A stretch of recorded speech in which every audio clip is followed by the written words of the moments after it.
Muy buenos días, estimados amigos. En este desayuno de acción política tenemos la grata participación de la politóloga Karen Cancinos, amiga nuestra en el proyecto Familia 5 Reformas Guatemala, y hoy vamos a tener a bien poder escucharle a ella sobre disertar sobre el tema del marxismo cultural, un tema que es muy interesante, importante también para nosotros, un partido cuyo nombre es Familia, muy claro. Y pues hoy también contamos con la participación de nuevas personas, más bien amigos nuestros que se han acercado, Montserrat de Watson y Ariel Álvarez, además del Comité Ejecutivo Nacional. Así es de que damos inicio a esta presentación. Bienvenida, Karen, a este proyecto político Familia 5 Reformas Guatemala. Muchas gracias por la invitación, Jorge. Buenos días a todos. Agradezco de nuevo la oportunidad de compartir con ustedes en este proyecto que me dice a mí muchísimo, me parece muy serio, muy importante y muy necesario también a un tema en el que estamos inmersos, el marxismo cultural. A ver, para hablar de marxismo cultural creo que deberíamos comenzar hablando del marxismo clásico, es decir, ese andamiaje ideológico articulado por Karl Marx y Friedrich Engels. Entonces, hablemos un poco del marxismo clásico porque hay que pasar por ahí para luego llegar a marxismo cultural. Entonces, el marxismo clásico, a ver, fundamentalmente tenemos tres grandes áreas de... No le voy a hacer el programa de investigación, porque realmente no es un programa de investigación el marxismo clásico, sino una ideología. Y por cierto, muy poderosa. Y la prueba está en la influencia que ha tenido en nuestro mundo, en Occidente y hasta el día de hoy.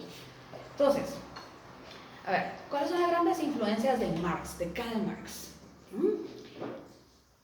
Su gran influencia filosófica es Hegel.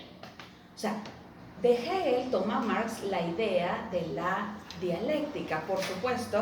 O sea, Marx no inventa la dialéctica, es que Marx es un gran sintetizador de la dialéctica hegeliana. Entonces, a grandes rasgos, ¿qué dice la dialéctica? Por la contraposición de contrarios, o por la fusión de contrarios, se genera el avance social. Entonces, un ejemplo muy sencillo: hombre, mujer, tesis, antítesis, síntesis, hijo. Pero el hijo no es solo la síntesis, a su vez deviene en una nueva tesis, porque el hijo va a ser un día un hombre. Entonces va a encontrar su antítesis. Entonces, tesis, antítesis, síntesis. La síntesis deviene en una nueva tesis que encuentra su antítesis, generan una nueva síntesis. Esa síntesis no se queda como tal, sino que deviene en una nueva tesis, encuentra su antítesis y así sigue el proceso. Bueno, ¿cuál fue el genio de Marx? Aplicar la idea de la dialéctica, aplicar la dialéctica de Hegel al cambio social. Aplicarlo a la historia de la humanidad. Eso fue lo que hizo Marx realmente. Entonces, ¿qué dice? En el principio el hombre era comunista, o sea, todo lo tenía en común, hasta la mujer, O sea, el hombre era comunista, pero alguien tuvo la nefasta idea de decir, eso es suyo y esto es mío.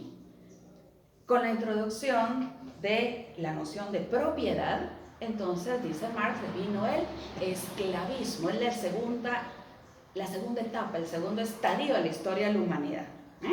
Entonces, tesis originaria, el comunismo primitivo. Antítesis, el esclavismo. O sea, síntesis, el feudalismo. Por supuesto, aquí me estoy comiendo la historia de la humanidad, ¿verdad? Los 8.000 años de historia de la humanidad en unos minutos. Es hasta grosero hacer eso, pero es importante que pasemos por marxismo clásico para llegar a marxismo cultural. Entonces, feudalismo es la síntesis. Síntesis de comunismo primitivo y esclavismo. Pero esa síntesis deviene en una nueva tesis. ¿Cuál es su antítesis? Para Marx es el absolutismo monárquico, aunque él no habló del absolutismo monárquico, sino de su régimen económico, el mercantilismo. Que por cierto hoy muchos creen que lo que nosotros promovemos, libre mercado, mercados abiertos, es mercantilismo, y no, eso es otra cosa, ¿no? Entonces Marx dice, el mercantilismo es la antítesis del feudalismo, ¿ya? Y su síntesis es el capitalismo. ¿Saben que a mí no me gusta hablar de capitalismo porque capitalismo es un término que Marx acuñó, ¿no? Así en sentido peyorativo, de desprecio, ¿verdad? Al sistema de libre mercado, donde la gente produce e intercambia sin coerción ni privilegios, ¿no? Entonces, por eso no me gusta hablar de capitalismo, pero bueno, entonces vamos a usar capitalismo en el entendido de que estamos hablando de libre mercado. Entonces Marx dice, el capitalismo es la síntesis de feudalismo y de mercantilismo. Y este sistema, dice Marx, es el que tenemos que votar. ¿Cuál será su antítesis? ¿Qué le vamos a oponer al capitalismo? El socialismo. ¿No? Le vamos a oponer el socialismo. Entonces, proletarios del mundo, unidos, ¿no? Vamos a hacer la revolución, vamos a deponer a los capitalistas, vamos a instaurar la dictadura del proletariado, pero nuestro objetivo no es el socialismo. El socialismo es solo un medio para llegar a donde queremos, al comunismo, pero no al comunismo científico, no al comunismo primitivo de taparrabos y de trueque. Sí, ¿no? Como ahora ya hemos tenido revolución científica, ya hemos tenido revolución industrial, ¿no? Vivimos en sociedades mucho más complejas e industrializadas. O sea, nuestro comunismo ya no va a ser primitivo. Marx no propone una vuelta al comunismo primitivo, a que vivamos en las cavernas, sino a que vivamos en un comunismo que le llama científico. Es el paraíso del futuro, el paraíso proletario, donde no habrá propiedad, no habrá Estado. Marx es anarquista, le digo para la gente que anda por ahí pensando que Marx era democrático, que abogaba por un Estado grande, nada que ver. En el paraíso comunista, en el comunismo del futuro, no habrá propiedad, no habrá gobierno, no habrá Estado y no habrá clases sociales. Seremos todos iguales. O sea, no es una igualdad jurídica, que es la que nosotros proponemos, no, es una igualdad material, una uniformidad. Y saben que eso es antivida. Digo, si algo caracteriza la vida es la diversidad. ¿Qué nos iguala a todos? La muerte. O sea, en la muerte todos somos iguales, inteligentes y tontos, buenos y malos, guapos y feos. La muerte nos iguala a todos. O sea, la muerte es igualitaria. La muerte es igualdad en la uniformidad, pero la vida es diversa, ¿verdad? Y la única igualdad que es posible y deseable en la vida, que le asigna la diversidad, no la uniformidad. ¿Cuál es la única igualdad posible y deseable? La igualdad ante la ley, la igualdad jurídica, ¿verdad? Que es justamente uno de los pilares de nuestro proyecto, de nuestro programa. Entonces, bueno, Marx no habla de igualdad jurídica, él habla de un igualitarismo, o sea, igualdad de resultados, igualdad en la uniformidad. Luego eso es antihumano, es antivida. Bueno, pero bueno, ese es el comunismo del futuro, ¿sí? Entonces, filosóficamente la influencia de Marx es Hegel, de quien toma la dialéctica y la retuerce, ¿verdad?, para aplicarla a la historia de la humanidad y llegar a esa conclusión del comunismo del futuro, es lo que nos espera. La influencia política de Marx son los socialistas utópicos, casi todos franceses, aunque había algunos ingleses. O sea, Marx no inventa el socialismo. Marx lo que hace es tomar el socialismo de los utópicos, pensemos en un Charles Fourier, en un Joseph Proudhon, aquel que dijo que la propiedad privada es un robo, el conde de Saint-Simon, ¿verdad? De quien, sí, el gran admirador de la Revolución Francesa, por cierto, una revolución liberal, pero un día, Jorge, podríamos hablar, fíjese, de las dos vertientes del liberalismo, se lo propongo, ¿verdad? Porque muchos piensan que ser liberal es ser conservador, digamos, en cuestiones morales, ¿verdad? O ser de derecha político o abogar por gobierno limitado, y de hecho así es. Pero es la vertiente del liberalismo clásico. Hay un liberalismo, ¿verdad?, revolucionario, un liberalismo que en el mapa político se ubica a la izquierda, ¿verdad?, y que hoy hace causa común con marxistas y socialistas en temas culturales y de sexualidad humana. Entonces le propongo ese tema, ¿verdad?, los dos liberalismos, pero bueno, ese es otro tema. Entonces, Marx de hecho comienza como liberal, pero como un liberal de corte francés, ¿verdad? Y se alimenta de la gran admiración del conde de Saint-Simon por la Revolución Francesa. Entonces, Marx se vuelve socialista cuando en su exilio en París, en su primer exilio, entra en contacto con la obra de los socialistas utópicos. Entonces Marx viene y se vuelve socialista. Más tarde los va a despreciar a los socialistas utópicos, no por socialistas, los desprecia por, digamos, pacifistas, porque Marx es un apologista de la violencia, dice la violencia es necesaria para el cambio social. Entonces ahí está la diferencia, digamos, entre socialismo utópico y marxismo. ¿Verdad? Los socialistas utópicos no abogan abiertamente por una revolución violenta. Marx sí. Entonces después los va a despreciar por utópicos, no por socialistas, pero o sea, ellos son una gran influencia en él porque él se vuelve socialista. O sea, Marx viene a partir el socialismo en dos, prácticamente, ¿verdad? El marxismo y el socialismo, digamos, originario, que era el utópico. Bueno, y la gran influencia, digamos, económica de Marx son los economistas británicos de su tiempo, o sea, los clásicos. David Ricardo, me imagino que han hablado acá de David Ricardo. ¿Verdad? David Ricardo, con su teoría del valor objetivo, que dice el valor está en los objetos, ¿sí? En un aspecto de la teoría del valor objetivo, la teoría del valor trabajo. O sea, las cosas valen según las horas de trabajo, el esfuerzo humano invertido en su fabricación, en su producción, la teoría del valor trabajo.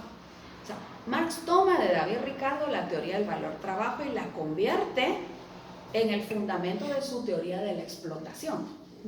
¿Verdad? Si el valor de las cosas radica en el trabajo requerido para producirlas, entonces únicamente añade valor quien trabaja.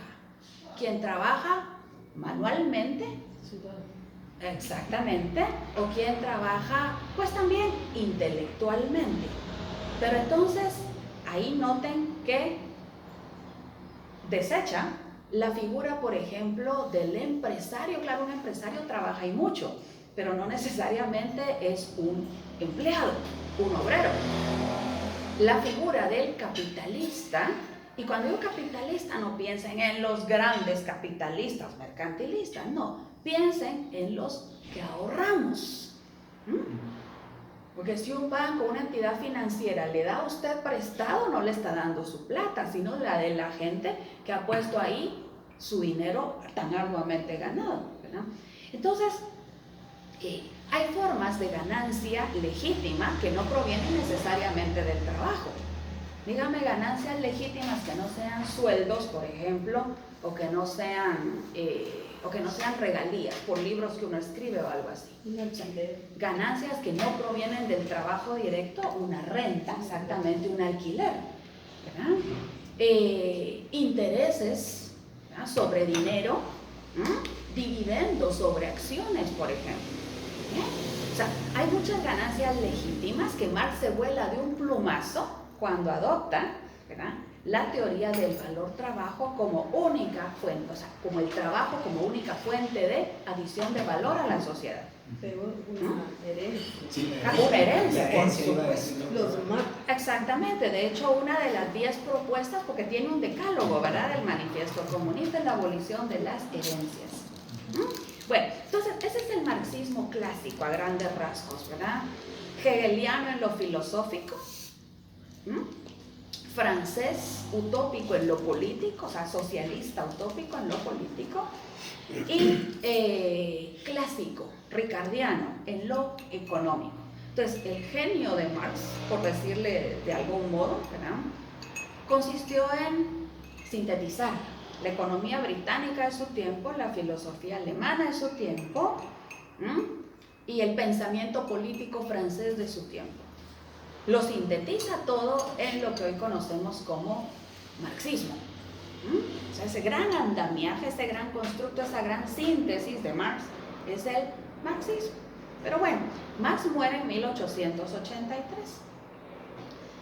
Y uno de sus discípulos, estamos hablando ya de los años 90 del siglo XIX, uno de sus discípulos, Eduardo Bernstein, alemán, ¿verdad?, y el que fue, por cierto, asistente de Engels, fue su secretario y todo, porque Engels le sobrevive a Marx, ¿verdad?, y publica El Capital, los tomos 2 y 3 del Capital, cuando Marx ya había muerto. Viene Eduardo Bernstein y dice, con toda la honestidad intelectual del mundo, dice, el maestro Marx se equivocó. ¿Se equivocó? ¿En qué se equivocó? Bueno, dice Bernstein. Es que me sirve articular mis ideas, ¿verdad? Ahí está el próximo artículo. Dice Bernstein, Marx se equivocó, porque hoy, ya llegando al siglo XX, lo que yo veo, dice Bernstein, es la emergencia, el surgimiento de una nueva clase social. Él habla en términos de clase social, porque acuérdense que es marxista, ¿verdad? Esa clase social no es el proletariado al que Marx vio como oprimido, ¿verdad? Y ciertamente no es la alta burguesía a la que Marx dijo que había que aniquilar. ¿Cómo le llamamos a esa nueva clase social? La clase media. Entonces, el esquema de la lucha de clases, de la revolución violenta, de la dictadura del proletariado, se nos cae, porque eso solo tiene sentido teniendo dos clases contrapuestas, ¿verdad? El opresor y el oprimido. La tesis y la antítesis. Entonces se nos cae todo el andamiaje marxista, sobre todo en la cuestión filosófico-política. Entonces, ¿qué hacemos con esta clase emergente, la clase media? Entonces dice Bernstein, lo que hay que hacer entonces es propiciar la movilidad social del proletariado a la clase media. Pero entonces no nos sirve aniquilar a los ricos. Lo que sí vamos a hacer, dice Bernstein, es reducir la desigualdad material.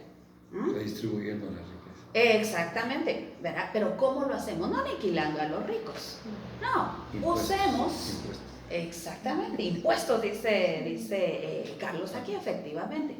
Pero ¿quién puede establecer impuestos? El Estado. Solo el Estado. Entonces vayamos al Estado. Hagamos partidos políticos. Consigamos escaños en los congresos, consigamos puestos en los gabinetes de gobierno, ¿verdad? Entonces, socialismo democrático. Entonces, Bernstein es el padre de la socialdemocracia, ¿verdad? Entonces, ¿qué es la socialdemocracia? Aquí en Guatemala solo hay un partido que se ha declarado socialdemócrata, ¿verdad? Exacto. Yo no sé si sus promotores, los promotores de ese partido saben que socialdemocracia es marxismo revisado. Por eso a Bernstein y a sus seguidores les llamaban los revisionistas. O sea, ¿qué socialdemocracia? Es marxismo revisado. Entonces, miren, los socialdemócratas entonces fueron los que primero dijeron vamos a usar las armas políticas, ¿verdad?, de la burguesía, ¿verdad?, la democracia electoral, partidos políticos como vehículos para encauzar multitud de opiniones diversas en cursos de acción efectivos. Digo, por eso tantos amigos liberales, hoy no es el caso de los que estamos acá, pero muchos amigos liberales tienen una inquina antipolítica en el sentido de antiparticipación política. ¿Verdad? Le digo, y le digo mi queridísimo y admiradísimo Friedrich von Hayek, creo que se equivocó cuando dijo los liberales no deben participar.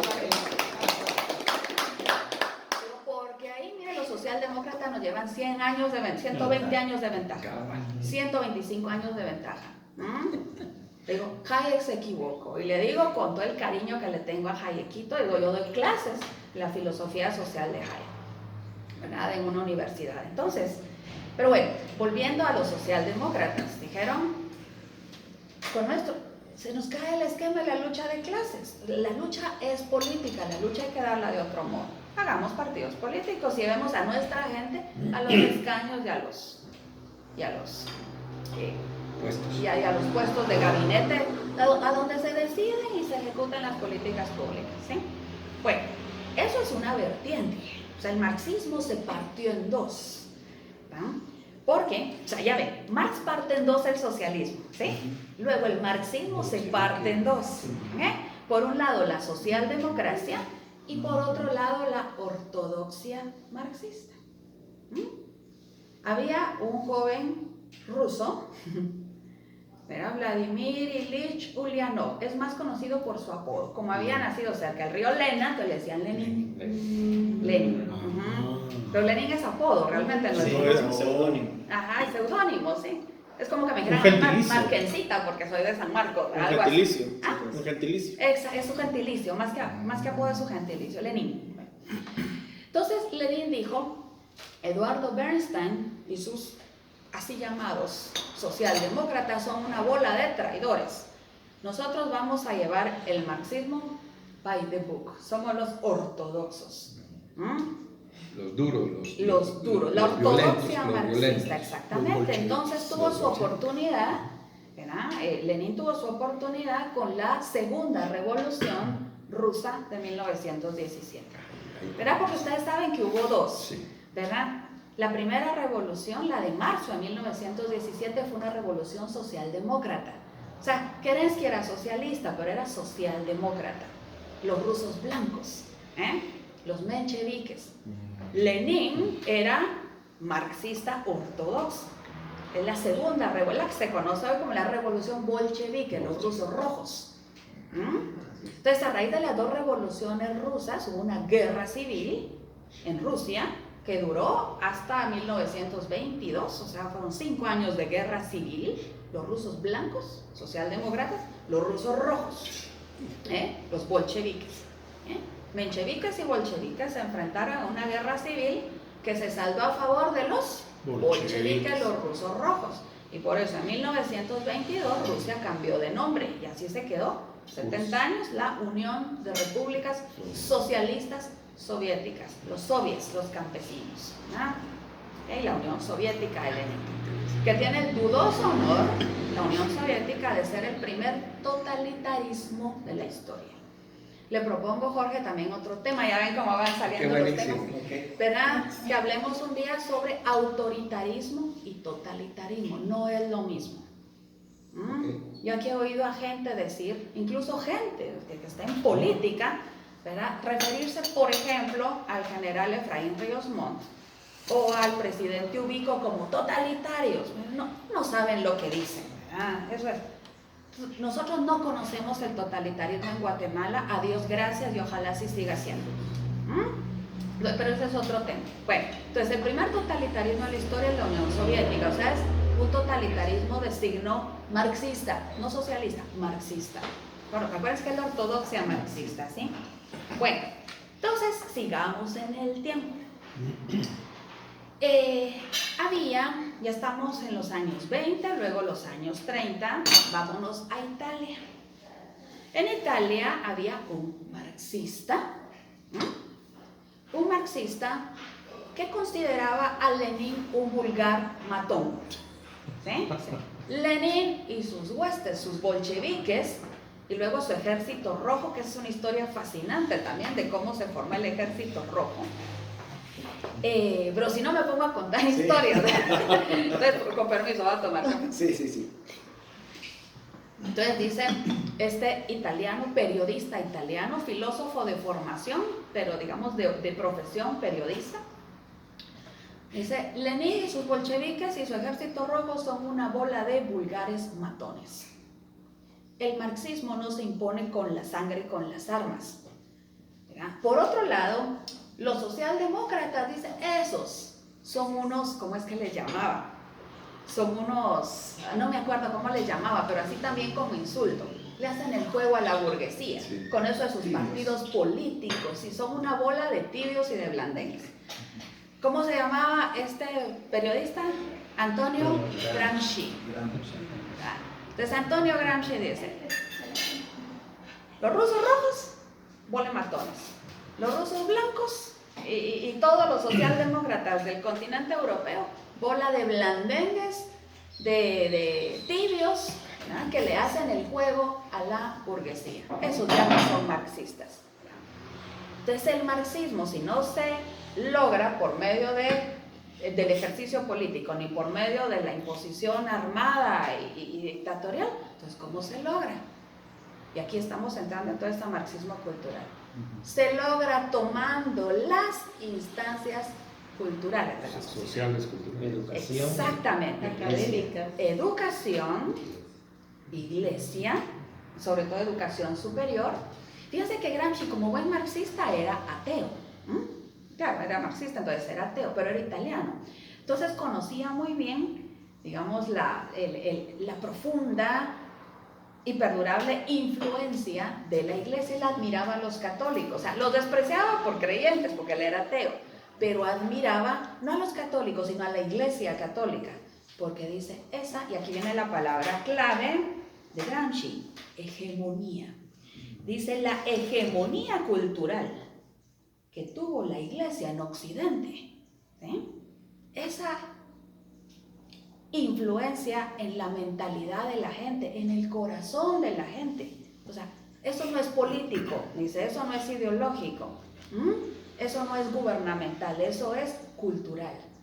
¿Verdad? Entonces, la hegemonía cultural que tuvo la iglesia desde que cayó el Imperio Romano, desde el siglo IV hasta el siglo XV, o sea, toda la Edad Media, o sea, la edad de la cristiandad, que la Edad Media es la edad de la cristiandad. Acuérdense que el cristianismo es la religión, es la fe religiosa. Cristiandad es la civilización cristiana, o civilización cristianizada, o sea, el occidente cristianizado, eso es la cristiandad, ¿verdad? Entonces, del siglo IV al siglo XV fue la época de la cristiandad. Entonces, dice Gramsci, la iglesia católica, bueno, que era la única, pues, o sea, la iglesia, dice, tuvo la hegemonía cultural 1000 años. Luego esa hegemonía le fue arrebatada ¿por quiénes? Por los burgueses. Con la primera globalización, es decir, con el descubrimiento del Nuevo Mundo, entonces Europa se expande, por eso hablamos hoy de Occidente como Europa y todos los lugares donde Europa tuvo influencia, ¿verdad? O sea, nosotros en América pues somos Occidente, ¿verdad? Entonces, dice Gramsci, con la primera globalización, la iglesia perdió su hegemonía cultural. ¿Y quién tomó entonces esa estafeta, ese liderazgo cultural? ¿Quién dice liderazgo cultural? Es influencia en la moral, en las costumbres, en las instituciones, en las tradiciones de la gente, ¿verdad? Y eso es lo que Gramsci admira. ¿Verdad? ¿Quién tomó la hegemonía cultural del siglo XV hasta el día de hoy? O sea, el día de hoy para Gramsci es siglo XX, ¿sí? ¿Verdad? Los burgueses. Entonces, por eso dice, y los burgueses pues también son cristianos, ¿verdad? Católicos o evangélicos pues son cristianos. Entonces dice, ¿quién tiene la hegemonía cultural hoy? Dice Gramsci, los burgueses. Toda la gente aquí aspira a comportarse como los burgueses, y los burgueses se casan, los burgueses tienen hijos, los burgueses valoran a la familia, ¿verdad? Como transmisión de sus valores, ¿verdad? Los burgueses admiran el capitalismo, ¿verdad? Los burgueses admiran sus instituciones y buscan toda la manera de preservarlas, sus instituciones sociales y políticas y todo. O sea, tienen la hegemonía cultural. Nosotros lo que tenemos que tomar, dice Gramsci, es eso. O sea, como los burgueses sustituyeron a la iglesia, nosotros tenemos, los marxistas, tenemos que sustituir a los burgueses, ¿verdad? Pero ¿cómo los vamos a sustituir? ¿Colgándolos y fusilándonos como ese matón de Lenin? No. Haciéndoles el juego, haciendo partidos políticos y compitiendo con ellos como los socialdemócratas, no. Tenemos que tomar todas las instancias culturales para nosotros hacernos con la estafeta de la hegemonía cultural. Y lo logra. Exactamente, este es el triunfo, lo que estamos viendo hoy es el triunfo de Gramsci. Bueno, entonces sigamos con Gramsci. O sea, después de Gramsci vienen entonces otros marxistas. Y le digo, estos son académicos. Entonces no es una sola persona, sino un grupo. Casi todos son alemanes, casi todos son judíos y todos son académicos. Trabajan en una universidad, por eso se conoce a esta vertiente marxista como la Escuela de Frankfurt, por la Universidad de Frankfurt. Claro, como surgen entre los años 20 y 30, cuando llega el nazismo y toma el poder en Alemania, casi todos salen exiliados y por eso la Escuela de Frankfurt tiene el nombre por el lugar donde se originó. Pero en realidad, o sea, vienen casi todos a América y alguno que otro pues se queda en Europa. Entonces, así como Gramsci lo asociamos con la hegemonía cultural, hay que hacerse con la hegemonía. Los de Frankfurt, ¿qué es lo que dicen? O sea, están de acuerdo con Gramsci en que los valores prevalecientes en las sociedades occidentales son los valores burgueses. Como son marxistas, no están de acuerdo con esos valores, pero tomen en cuenta que son académicos. Y en la academia, le digo yo que trabajo en academia, es muy fácil que uno pierda de vista la sociedad en la que vive. Es muy fácil que uno se aísle y vea las cosas desde un punto de vista estrictamente teórico. Entonces eso le pasó a los de Frankfurt, ¿verdad? Gramsci, acuérdense que estaba en el periodismo. En cambio, los de Frankfurt pues eran académicos. Y es muy fácil entonces disociarse uno en la academia del mundo real. Entonces, ¿qué dijeron ellos? Como buenos marxistas dijeron, todo este contexto cultural que nos rodea está mal. Entonces hay que criticarlo, hay que deconstruirlo, hay que repensarlo. Al día de hoy, usted oiga a cualquier activista o político socialista y le dice hay que repensar. Deconstruir. Hay que reconstruir, hay que deconstruir, hay que repensar. Repensemos la familia. ¿Por qué tiene que estar fundada en un matrimonio? Hay que repensar el matrimonio entonces. Refundar el Estado. El Estado hay que refundarlo. Entonces hay que refundarlo, ¿sí? Pero porque primero hay que deconstruirlo. Hay que criticarlo, hay que hacer labor de crítica. Mire, esto es bastante arrogante, pero tomen en cuenta. Para debilitarla. Sí. Quizás usted ha oído, a veces, luego a mí me pasó con la arrogancia de la juventud. O sea, cuando uno es joven es muy fácil que uno sea arrogante, por eso qué bueno que esté acá nuestro amigo jovencito, ¿verdad? Para que aprenda los errores de los viejos, ¿verdad?